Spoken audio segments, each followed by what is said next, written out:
Welcome back, Honors. Welcome back to it. Welcome back to your Flip Classroom and our discussion about a new unit. One of our last units of the last quarter. Oh my God, y'all are almost done with West Civ. This is absolutely bananas. The year is going by so quickly and stuff like that. It's been an absolute pleasure teaching y'all.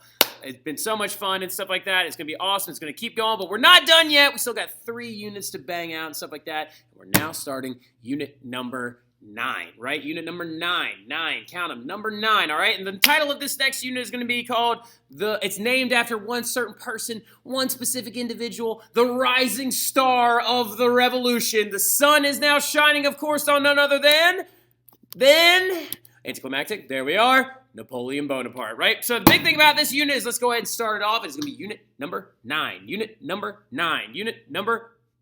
Good job. All right, so like looking at this entire thing, though, the unit title is Napoleon Before and After His Empire, all right? So what we're basically talking about in a nutshell is Napoleon's reign and then also the 1800s that would follow after him, right? So like a lot of things that you could actually argue in European history are very, very static. They don't change as much as other things and stuff like that. But this is one thing that's going to change a lot, all right? You could honestly argue when we're looking at dating systems and stuff like that, you could honestly argue a lot of things like, oh, when we look at dating systems, we have AD and BC, or we have BCE and CE, or whatever. You could also probably do like BN and AN, before Napoleon and after Napoleon, because he had that many drastic effects on the progression of not just France, but Europe as a continent and Western civilization's history, period. So let's go ahead and start off with him, summarize him a little bit, get him all geared up in this nice short flip that will introduce him into this unit, okay? So let's start talking about Napoleon Bonaparte, right? But to do that, before we can start talking about Napoleon Bonaparte, we got to jump back in time a little bit, right? We got to head back in time. We got to talk about his life, where he was born, where he came from, his whole background and stuff like that, so we can understand the man that grew from this young man, because this right here is a bust of him when he was about 15 years old. But let's go ahead and get into it, okay? So the name of this man, not even his original name, but he was actually born Napoleon Bonaparte, right? So like he actually had a very, very differently sounding name, as you can tell. And if I'm saying it with that kind of emphasis and that dramatic emphasis, it'd be like Napoleon Bonaparte. He actually didn't even speak French when he was born, okay? Because he's actually not even French. He's from a small island off the coast of Italy known as Corsica, okay? He's actually from this island right here, located off the coast of Italy, that is absolutely gorgeous, that if you ever get a chance to go there in your life, you definitely should, because it's nothing but blue waters and hillside like villas and stuff like that built into the side of like these like beautiful, beautiful rolling hills on top of this island, and that is where he is originally from, right? And he was actually born to Italian-speaking parents, okay? Like that's where his name came from, right? Napoleone Bonaparte is actually an Italian name, not a French name whatsoever. Now, interesting thing enough, though, as well, he also didn't even really consider himself Italian, though. He wasn't like, I'm not Italian, I am definitely not French.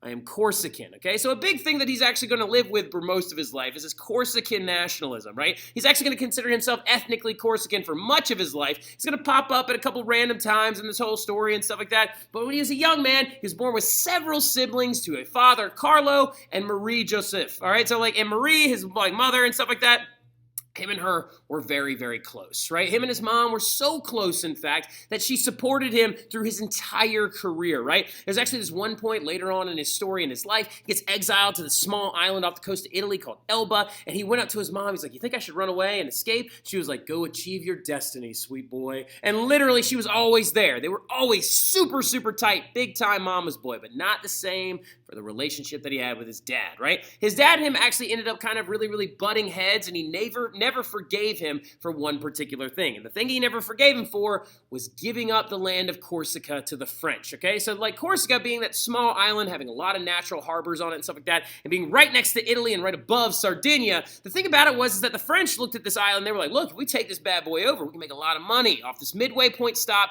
in the Mediterranean, and we can use it to create larger trade networks through the Mediterranean Sea, because as the British are growing their naval dominance all over the world, we got to keep figuring out ways to make money, right? Off of trade. So let's go invade this little island called Corsica, where young Napoleon lived at the time. And when his father, Carlo, his dad, Napoleon's dad, actually fought against the French, tried to preserve Corsican nationalism, but he eventually surrendered, right? And he surrendered to the French army. Napoleon never forgave him for this, right? Never forgave him for giving up Corsica and the lands to the French. And since their relationship was kind of struggling and tense, the biggest thing about it, though, is Carlos still wanted to look out for him, right? And he was still like, I still want my son to have the best education the world, that money can buy, even if we're not that close anymore. And so he enrolled young Napoleon in the most prestigious French military school at the age of 9, right? So at the age of 9, he goes off to military school, to boarding school in southern France, and the second he gets there, he starts getting picked on, right? He has very, very big traumatic experiences with bullies and stuff like that early on when he actually enrolls in this prestigious French military school. Why? Because they picked on him for a couple of things, right? One, they picked on him because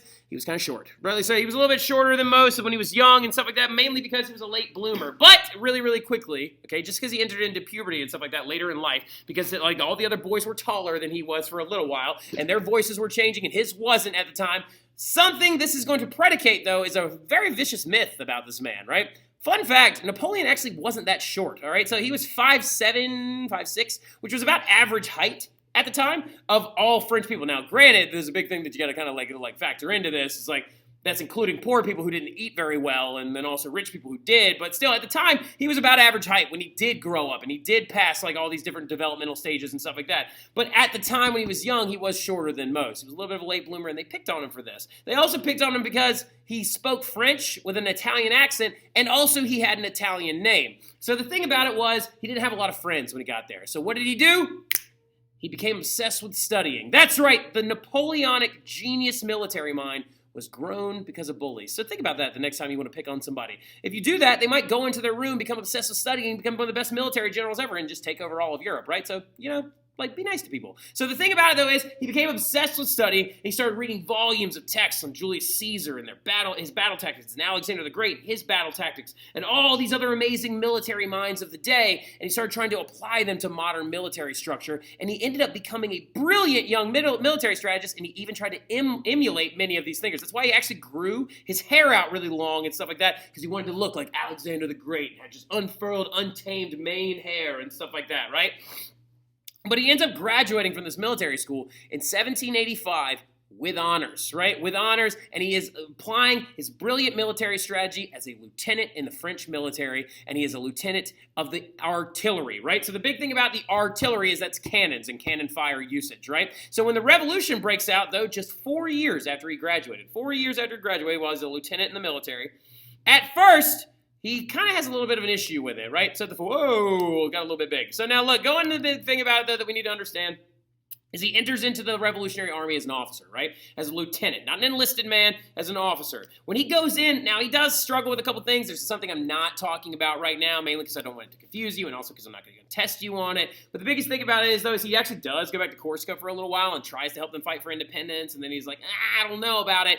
And then later on, actually, after the failed version of this little, kind of flare-up that he decides to do, he actually officially changes his name from Napoleone Bonaparte to Napoleon Bonaparte, which is actually a French last name. But when he was an officer in the Revolutionary Army, he began to support the revolution. He became an avid supporter of the Jacobin Club and stuff like that, which is the same club that Maximilien Robespierre, Georges Danton, and Jean-Paul Marat are in charge of, right? So the big thing about it, though, is when the revolution breaks out, he actually supports it, right? He supports it. He likes the idea of this new, beautiful idea of a post-Enlightenment France, of the idea of challenging the old way of doing things, and also because Napoleon, being the opportunist, he sees this as a chance for him to take advantage of the military and rise his way up through the ranks, right? And he does that very quickly. He starts quickly earning a lot of acclaim, winning a bunch of battles against the Prussians and the Austrians in northern Italy. And one of the biggest ones he wins is a battle against the English, right? And it's at this place called the Siege of Toulon, right? So really, really quickly, just to give you a little heads up,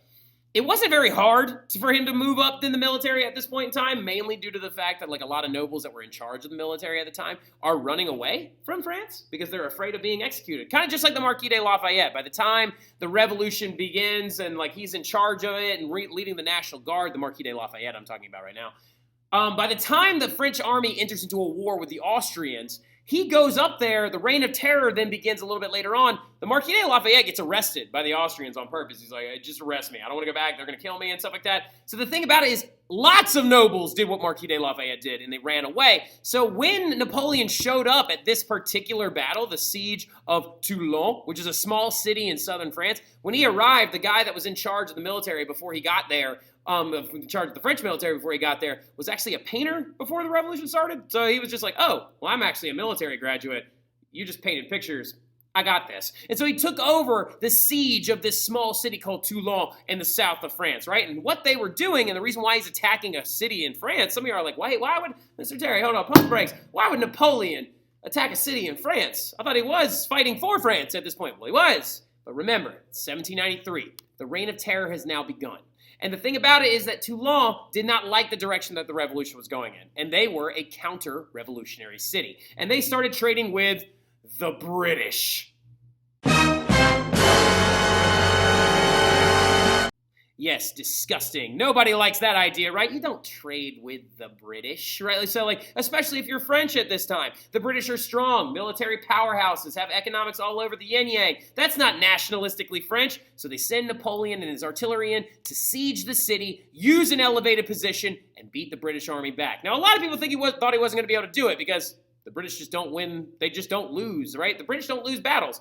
But Napoleon goes in there and he fights them back. He beats them back. He has a lot of conspirators shot and stuff like that. And the big thing about it was, because of this, he will be promoted to general at the age of 28 after winning a very big battle against the British, right? He was promoted to general at a very young age, and he had earned the respect of none other than Maximilien Robespierre. Maximilien Robespierre's brother, Augustin Robespierre, actually witnessed Napoleon's rise and told his brother about him. He was like, Maximilien, we got a lieutenant, a young up-and-comer by the name of Napoleon, who's going to lead us to victory every time we throw him into something. So Maximilien Robespierre says, promote him to general. And he ends up promoting to be general of the army, who gets the recognition of the Committee of Public Safety. But then, as we know, the Reign of Terror doesn't last very long, and Maximilien Robespierre's rule is very, very short. And so he dies, actually. He gets his head cut off of his body. He gets shot in the face. Do we know if he shot himself in the face or somebody else shoot him in the face and all this other stuff? But Maximilien Robespierre dies. So what happens to the acclaim of this young man that has just been kind of showered with praise? Well, the thing is that the Directory, which follows after Maximilien Robespierre, decides to have Napoleon arrested. Has him arrested and thrown in jail under house arrest because they just don't trust him. They're like, you know what, man? We don't trust the fact that Maximilien Robespierre trusted you. They put him under house arrest for about 2 weeks, and they eventually release him. They demote him in the army and stuff like that, and they're like, just know that you will not be the same type of leader that you thought you were going to be when Maximilien Robespierre was around. So Napoleon, sitting there scratching his head, he's like, how do I make the Directory feel like I'm trustworthy? Well, he actually saves them one day, right? So he earned the trust of the Directory one day because, again, something you need to remember about Napoleon, he is the consummate opportunist, right? He will take an opportunity whenever it shows up, and he will use it for his own advantage every single time. And that's how he was able to move his way up through the military so quickly, right? So the thing about it, though, is as an opportunist, he had heard after he had been under arrest, and after about a year goes by and stuff like that, he had heard about these roaming mobs of sans-culottes being angry about the fall of the Committee of Public Safety and being angry about the direction that the revolution was going in, a non-violent one and in a boring one where these 5 executive men were ruling over France and stuff like that.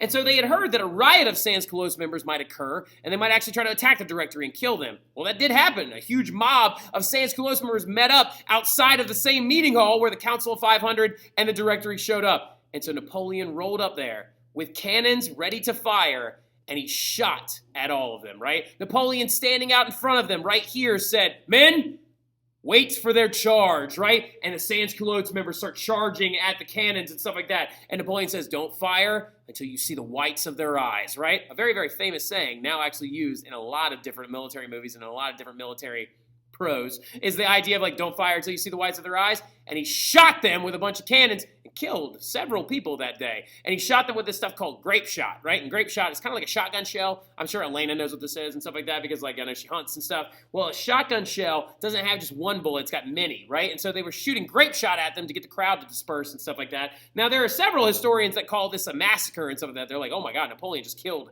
poor people in the streets. He's disgusting and he's vile. And I agree with them because he actually is not a guy that's somebody to look up to. He's just an interesting historical figure. But there's this other historian that actually looked upon it later on. It was like, oh, when he earned the trust of the Directory.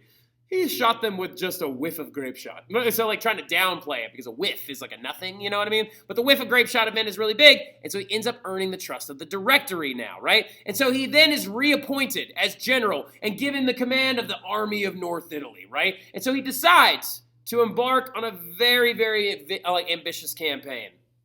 And the Directory asks him, "Sir, where do you want to invade? For the glory of France, where should we invade? What should we do here, right? You are Napoleon Bonaparte, the general of the French military.